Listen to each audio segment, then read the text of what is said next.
Architectural Builders Supply is pleased to present you with this recording of the technical question that is listed in the title of this video. This call may be monitored and recorded for quality assurance. Yeah, the 411, is this an item you already have? No, I'm wanting to order. I'm trying to figure everything out to order it. And yeah. So, well, I listened to your video and it said something. The video said, you don't really want to cut them down. It's better. You're going to get a better product if you give precise measurements and have them custom cut. Is that correct?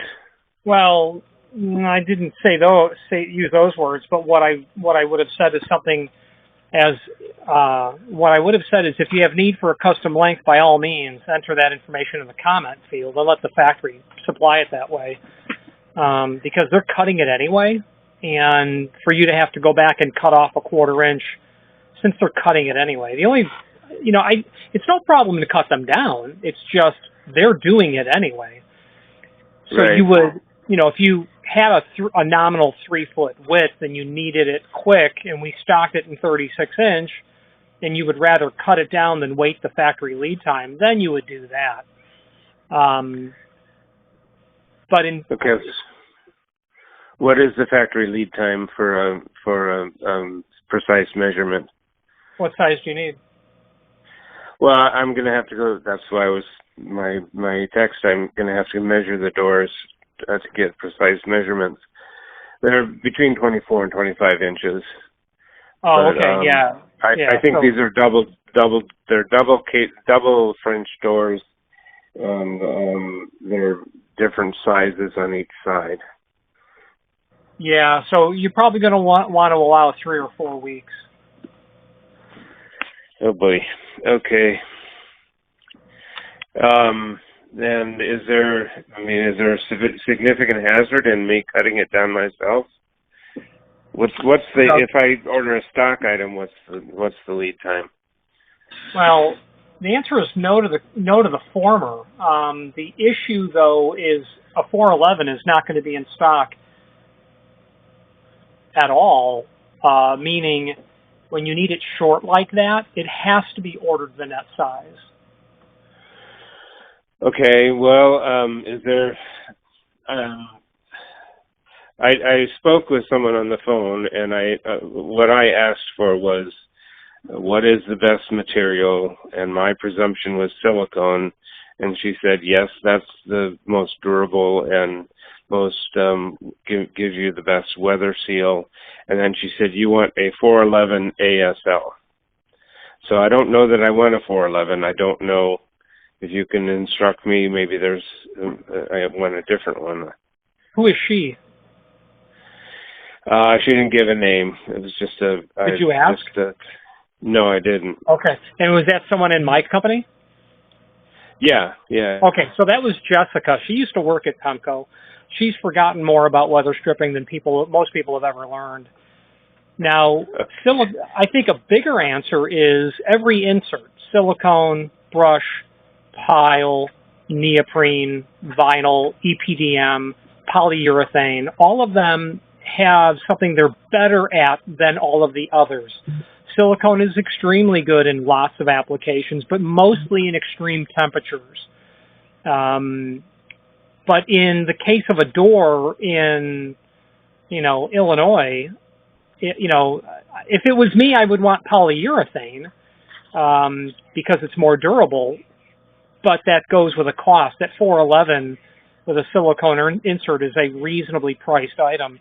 The issue is not, though, the insert. It's the fact that you have such a small item. And with the exception of one manufacturer, all of them have to be ordered that size. When you get below 3 foot, you can only trim them off a small amount. And when you get below 30 inch, they always have to be ordered the right size. I have with the exception of one manufacturer, they all have to be ordered that way.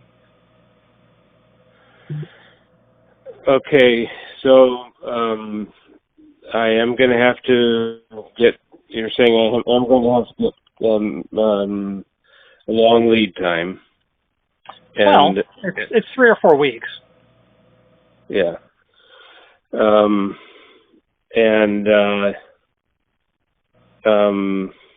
you're recommending the polyurethane. What I said was if it was me, I would use polyurethane because it's superior to all others. But it's not going to be as inexpensive as the 411, as anything by Pemco. Polyurethane is going to be only Reese uses polyurethane, and it'll be a larger unit that will be possibly 70% more in cost. Now, there's a manufacturer that we stock that you can cut down in the field, although if you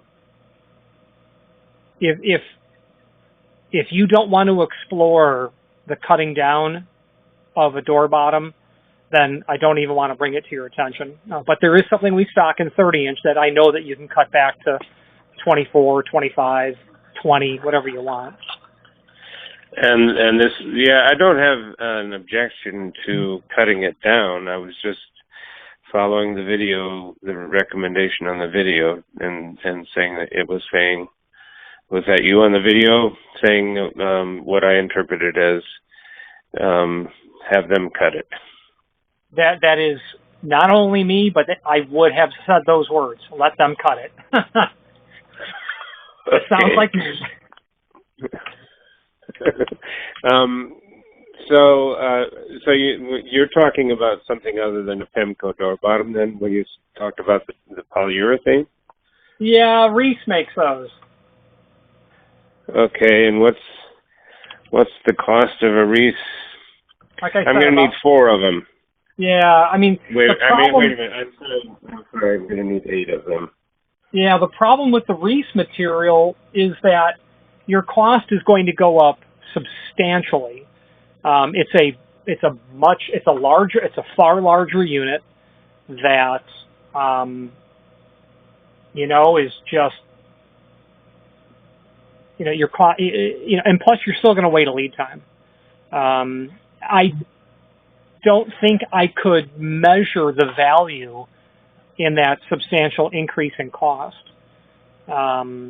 between silicone or an EPD, a synthetic rubber, and polyurethane for a typical application. And in fact, so is this an exterior door in the Chicago area? I'm just looking at your area code. Yes, this is it's a bank of 3 double door or 4 double door entries onto a patio. So a living room opening out onto a patio in Lake Forest in Chicago area. Yeah. So if it was me, I wouldn't use silicone. I wouldn't use polyurethane. I would use a sponge type rubber, a sponge style neoprene, because the sponge is really good because of those hollow pockets retarding the transmission. That's what I would use. I would consider a sponge silicone or a sponge neoprene. Well, my first inclination was the neoprene because that's what I thought was. They're getting a lot of air under the doors. In fact, they're getting freezing, and so we're replacing the metal thresholds with oak thresholds, and then putting in the door bottoms, and hoping that solves the problem of frozen water underneath the door. I think that's all a great idea. What I would consider also doing, though, is, belt and suspenders. I would have, do these doors swing out? No, they swing in. Oh, okay. So that's good. So your line of defense will be on the exterior. Okay, I was automatically thinking that you had outswing doors. So, a drip cap over the header, if possible, will help, hopefully.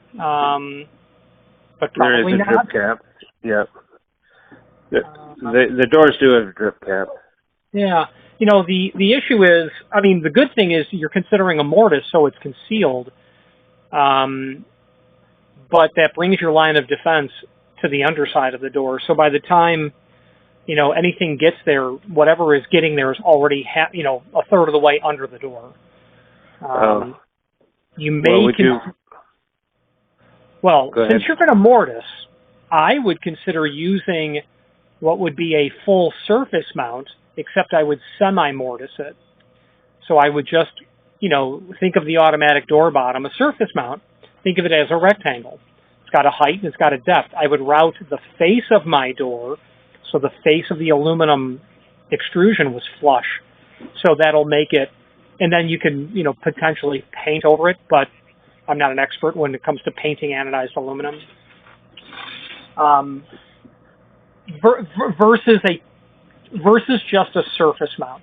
Now the problem also goes with the fact that you've got pairs of doors, so there's no super elegant way to close that off, short of adding an asphodel, is what you could do. Oh well, I'm adding a weather strip embedded astragal and weather strip embedded molding stops around the perimeter.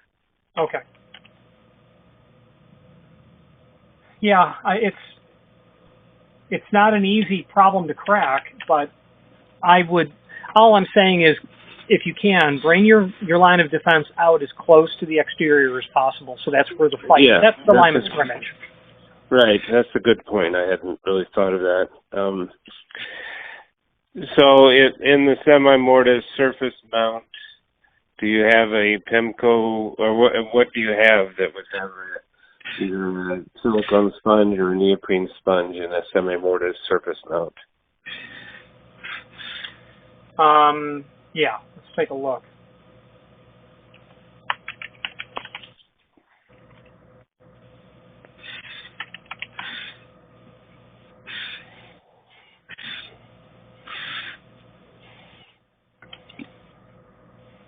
Well, yeah, so it's going to be something like, it'll be a 4131 series with a, an EPDM insert, something like that, synthetic rubber with air pockets.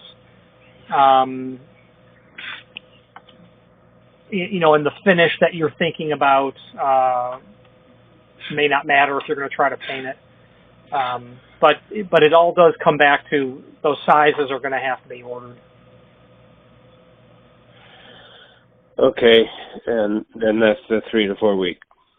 It's for sure. That's what it's going to be. Yeah. Okay. Now, yeah, I can either paint it, or I may be able to take the existing drip edge off and then put it back on to cover up the aluminum. So. Yeah, and that's a good idea in the sense that you've got drip caps at the bottom of the doors. Yes. Okay. Yeah, I mean, you'd probably mortise right off where those are attached, because the typical height is about 1 13/16 or so. So you may mortise that off, and then you can just kind of lift it above. Right. There. It would compromise its ultimate effectiveness, but it would still be there.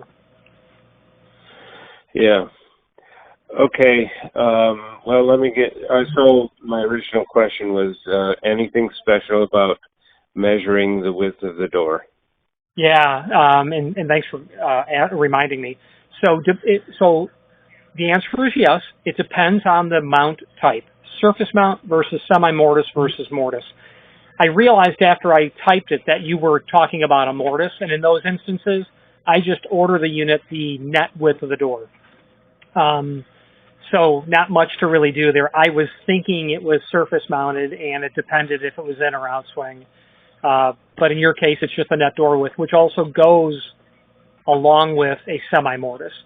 If you're going to surface mount them, then you've got to deduct a small margin, and then, of course, the projection of the stop and a small margin. Okay. Well, there is a little problem, I guess. Wait a minute. If it's a semi-mortise surface mount, there's protrusion on the exterior side of the door? No, nothing would project off the face of the door in a semi-mortise. Okay. You would mortise it so that the aluminum extrusion was flush to the face of the door. So if the unit was 1930 seconds, so let's just say 5/8 thick, you'd kind of want to look at mortising about 5/8 deep, and then the height, which is about 1 13/16. Okay.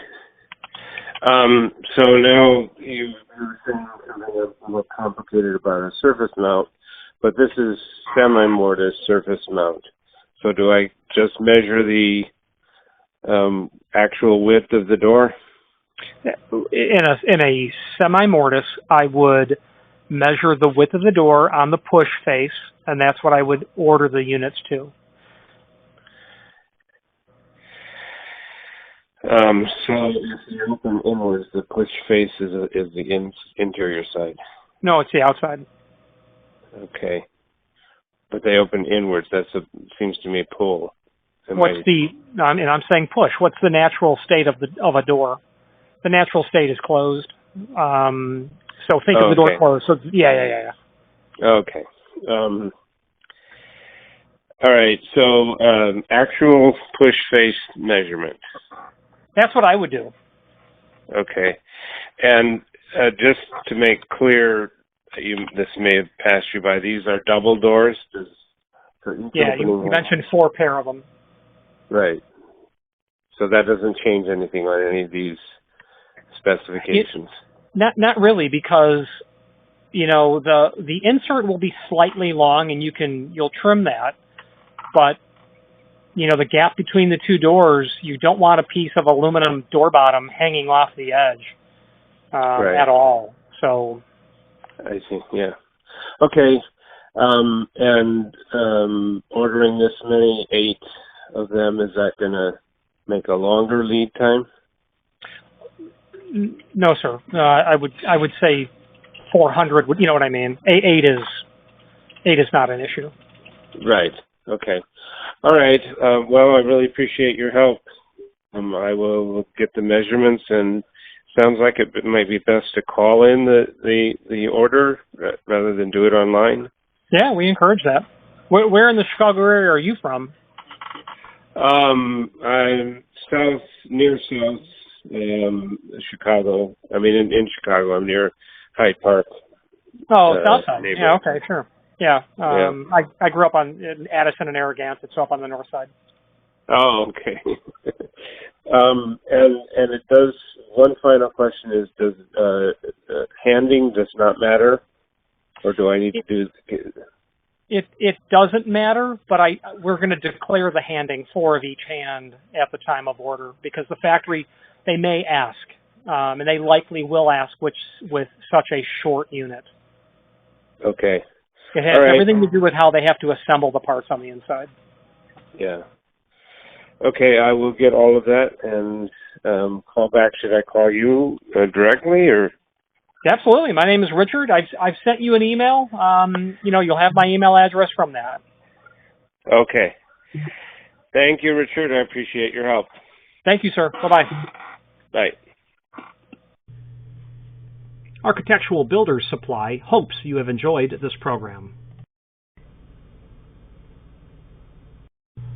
Again, thank you for watching, and if you've enjoyed this video, please click thumbs up. Please subscribe and maybe even send the video to someone that you know. Thank you.